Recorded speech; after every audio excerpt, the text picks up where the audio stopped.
Hello everyone, आपका स्वागत है वर्चुअल विद्या लर्निंग टुडे लीडिंग टुमारो के यूट्यूब चैनल पर।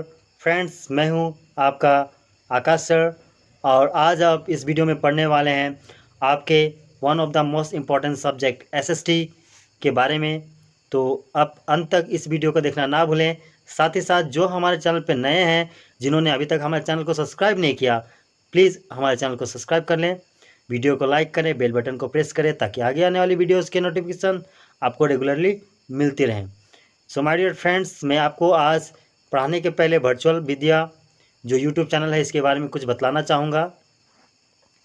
It is one of the fastest growing YouTube channel operating by highly qualified faculties of various cities of our country, India. Our motto: to spread free and qualitable education to each and every student of India.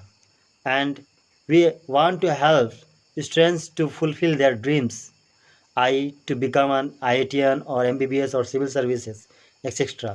So please support us to subscribe us, our channel, like our videos, share our videos and watch regularly our channel. So thank you my dear friends. चलिए आज शुरू करते हैं आज का most important one of the subject SST के बारे में। और आज हम लोग पढ़ने वाले हैं इंडियाज़ फ्रीडम्स फाइटर के बारे में। भारत स्वतंत्र संग्राम में जो स्वतंत्र सेनानी थे उनके बारे में हम आज पढ़ने वाले हैं। आज से इसका सीरीज़ शुरू करने वाले हैं। अगर इसके पहले इसकी वीडियो आपने नहीं देखा है तो आप हमारे प्ले लिस्ट में जा कर के एसएसटी जो class 9 as well as class 10 की एसएसटी, दोनों तरह की एसएसटी हमने प्लेलिस्ट तैयार कर रखी है हमारे चैनल पर। आप वहां जा कर के सारे वीडियोस को वन बाय वन रेगुलरली देख सकते हैं। तो हमने इस जो फ्रीडम फाइटर का जो सेगमेंट है, वीडियो का जो सेगमेंट आएगा, उसे दो कैटेगरी में डिवाइड करके आपके लिए प्रस्तुत किया है। पहला कैटेगरी है, आप पहला कैटेगरी को देख सकते हैं रिवोल्यूशनरी और वायलेंट। जो लोग रिवोल्यूशनरी थे मतलब क्रांतिकारी। वायलेंट का अर्थ होता है उग्रवादी, जो गर्म दिमाग के होंगे, हॉट ब्लडेड जिन्हें हम कह सकते हैं उग्रवादी के रूप में, जो देश को आज़ादी कराना चाहते थे, देश की आज़ादी उग्रवादिता के रूप में हथियार के दम पर, उन्हें रेवोल्यूशनरी या उग्रवादी कहा गया।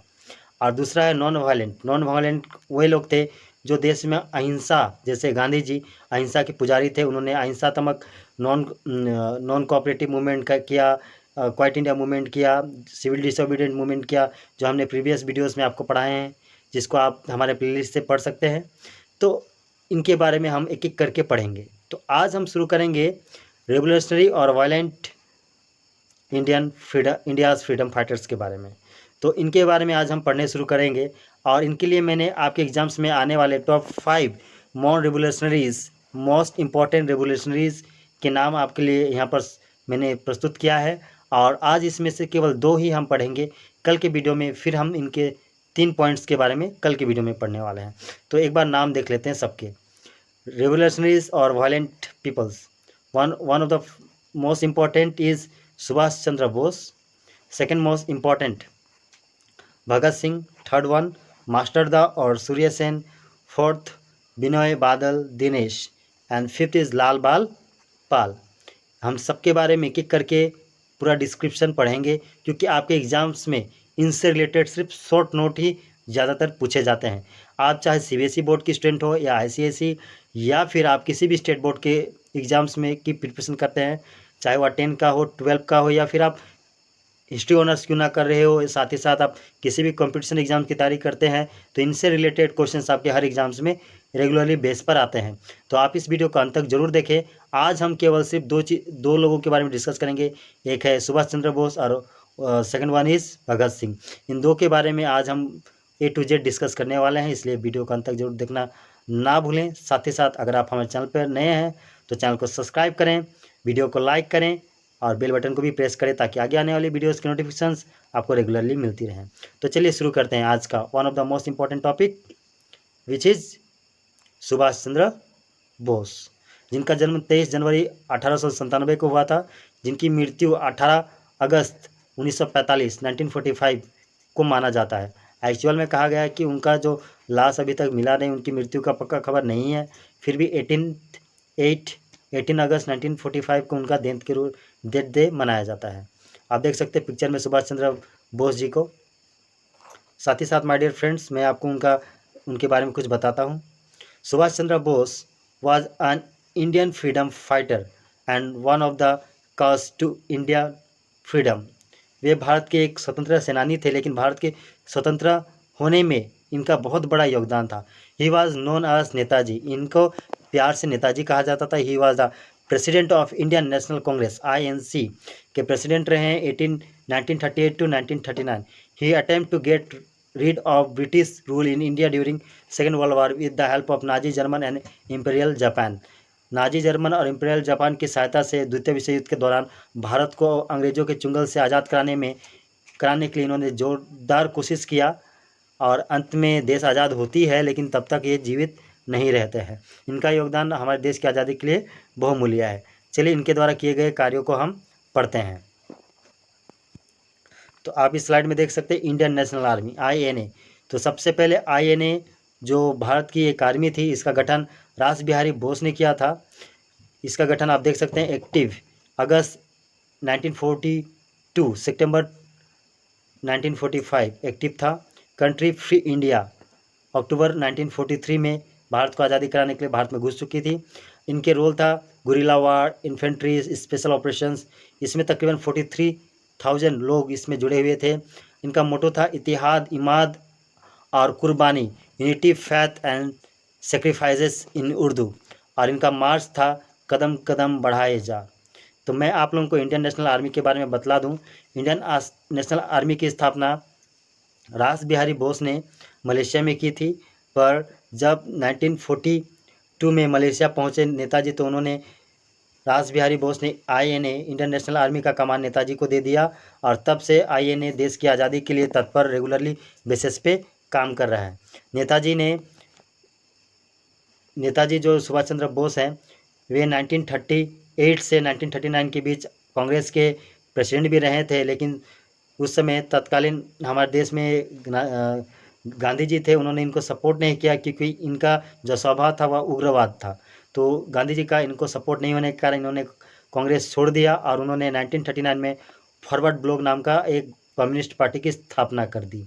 इसके बाद उन्हें अंग्रेज़ों द्वारा बार बार सताया जाने लगा, तब वे यहाँ से काबुल होते हुए रशिया भाग जाते हैं। रशिया में जा कर के कम्युनिस्ट सरकार से मदद लेते हुए वे जर्मनी जाते हैं। जर्मनी के बाद वे जापान जाते हैं। जापान में हिटलर से वो मिलते हैं। हिटलर की सहायता और इटालियन लोगों की सहायता, जर्मनी के हिटलर की सहायता और जर्मनी के चांसलर की सहायता से उन्होंने INA को बहुत ही मजबूत करते हैं, और देश की आज़ादी के लिए वे निकल पड़ते हैं। और वे जापान की सहायता से बर्मा की तरफ से भारत में प्रवेश करते हैं। तो 1944 में 1944 में बर्मा से भारत की ओर ये कूच करते हैं अपने सेना को लेके, और सेना में इन्होंने पहली बार महिलाओं को भी योगदान देने का मौका दिया था। इसके लिए उन्होंने झांसी रेजिमेंट नाम का एक रेजिमेंट बनाया था, और उसकी कैप्टन थी कैप्टन लक्ष्मी। आप इस बात को ज़रूर याद रखें। इसके साथ ही उन्होंने कई लोगों का एक समूह बनाया था, कई लोगों को उन्होंने इसमें जोड़ा था। उन्होंने 4 जुलाई 1944 को बर्मा में अपना एक महत्वपूर्ण भाषण दिया, तुम मुझे खून दो मैं तुम्हें आज़ादी दूंगा। और उसी वर्ष 6 जुलाई को उन्होंने गांधी जी को राष्ट्रपिता के नाम से संबोधित किया था। आप इसे भी याद रखिएगा। गांधी जी को राष्ट्रपिता सबसे पहले किसने कहा था? सुभाष चंद्र बोस ने।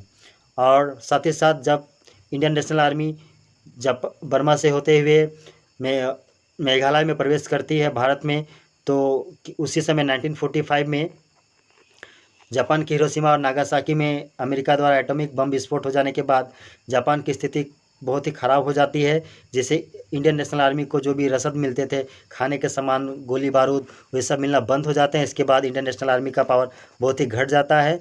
नेताजी और इंडियन नेशनल आर्मी के कई जवानों को पकड़ लिया जाता है अंग्रेज़ों के द्वारा, और कईयों को काला पानी का सज़ा दे दिया जाता है, कईयों को फांसी का सज़ा दे दिया जाता है, उनमें से कईयों को आजीवन कारावास दे दिया जाता है।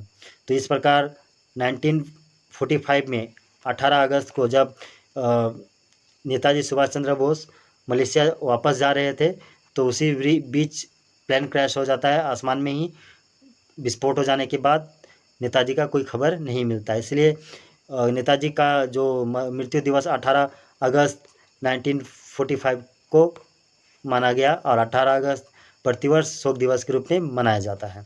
आप इतनी बात सुभाष चंद्र बोस जी के बारे में ज़रूर याद रखें, क्योंकि वो one of the most important freedom fighter of the country थे। और इंडियन नेशनल आर्मी और सुभाष चंद्र बोस के बारे में आपके एग्जाम्स में कई बार बहुत सारे प्रश्न आए हैं और आते रहेंगे। आप इनको ज़रूर याद करें जो मैंने आप लोगों को बतलाया है। शॉर्ट नोट बहुत इंपॉर्टेंट है माय डियर स्टूडेंट्स, आप इसको ज़रूर करेंगे।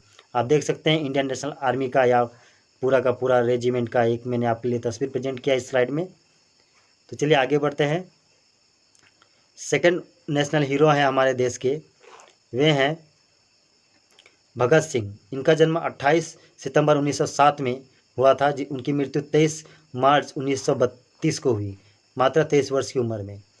तो भगत सिंह के बारे में पढ़ेंगे। Bhagat Singh was an Indian socialist and revolutionary. He is considered to be one of the most influential revolutionaries of the Indian independence movement। आप देख सकते हैं भगत सिंह का फोटो। मात्र 23 वर्ष की उम्र में देश के लिए शहादत देने वाले वीर थे भगत सिंह। इनके द्वारा किए गए एक्टिविटीज़ के बारे में पढ़ते हैं। चलिए activities. He become involve in numerous revolutionary activities। He quickly gained prominence in the Hindustan Republic Association (HRA) and became one of its chief leader. Eventually, the name of the organization was changed, Hindustan Socialist Republican Association (HSRA). That happened in the year 1928। वैसे तो भगत सिंह हैं जिन्होंने कई क्रांतिकारी गतिविधियों में हमेशा से लिप्त रहे हैं, लेकिन ये सबसे ज़्यादा उग्र तब हो जाते हैं जब वह हिंदुस्तान रिपब्लिक एसोसिएशन को ज्वाइन करते हैं, जिसका निर्माण चंद्रशेखर आज़ाद ने किया था, जिसका बाद में नाम बदलकर 1928 में Hindustan socialist Republican association HSRA हो जाता है। तो जल्द ही भगत सिंह HSRA का one of the chief leader बन जाते हैं। और उनके द्वारा किए गए कार्यों में सबसे मेन कार्य क्या क्या है मैं आपको बताने वाला हूँ इस वीडियो में। Lala Lajpat Rai was killed at the hand of the police। Bhagat Singh wanted revenge for his incident. This incident he averaged to the death of the Lala Lajpat Rai and killed the British police officer John Sanders। The police tried to capture him, however Bhagat Singh was successful in avoiding arrest। Bhagat Singh पर जलियांवाला बाग का बहुत अधिक प्रभाव था। उनके पिता भी एक क्रांतिकारी ही थे, तो उनका भी व्यक्तित्व एक क्रांतिकारी के रूप में ही था।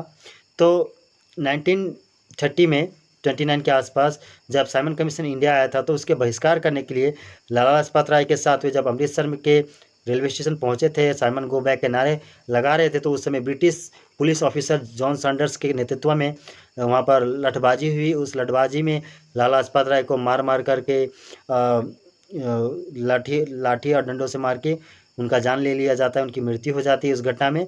तो इसका बदला लेने के लिए जो भगत सिंह है उन्होंने जॉन सैंडर्स को गोलियों से बौछार करके मार देते हैं और वो पुलिस से बच के भाग भी जाते हैं। इसमें उनकी पकड़ाई पुलिस द्वारा नहीं हो पाती है।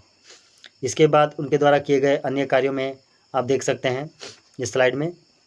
ही made a plan to bomb to central legislative assembly.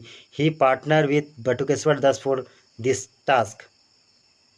उन्होंने भारतीयों की आवाज़ ब्रिटिश के कान में पहुंचाने के लिए सेंट्रल लेजिस्लेटिव जो असेंबली था वहां पर बम फोड़ने का उन्होंने प्लान बनाया। इसके लिए उन्होंने अपने फ्रेंड बटुकेश्वर दत्त को अपने साथ लिया था। उसके बाद जब उन्होंने बम फोड़ लिया, he underwent of 116 days fast in jail and so he did not have food for that long.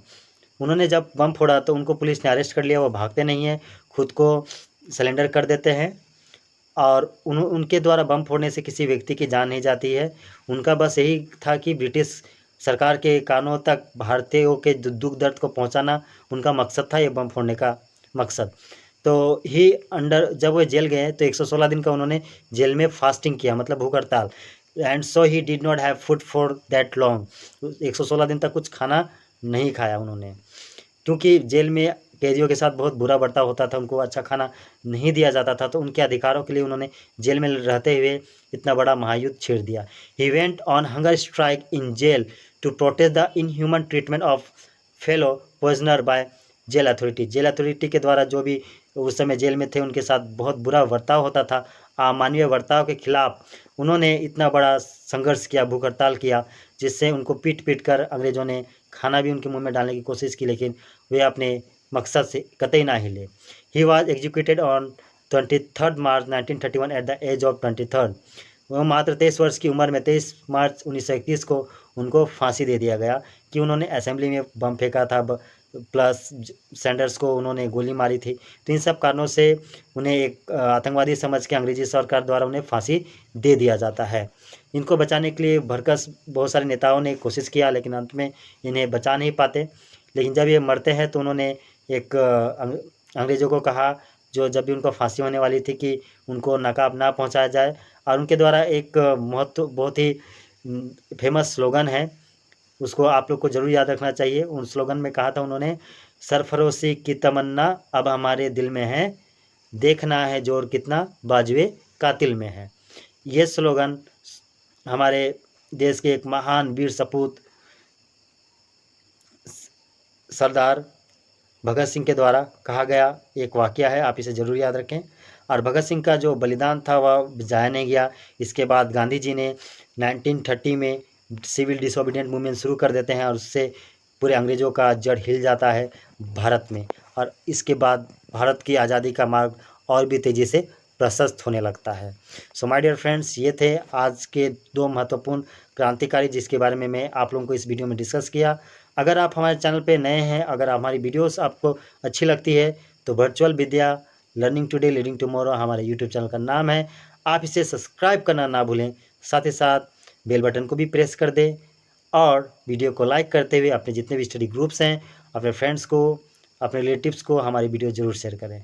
और रेगुलरली 6 PM हमारी वीडियो को देखना ना भूलें। कल हम आगे पढ़ने वाले हैं, कल के पार्ट 2 में। आप इस वीडियो को, इस सीरीज़ को ज़रूर पूरा देखें, ताकि आपके एग्ज़ाम्स का प्रिपरेशन बहुत बढ़िया से होता रहे माय डियर फ्रेंड्स। और लगातार आप हमारे वीडियो को पूरा ज़रूर देखें। Thank you for watching us.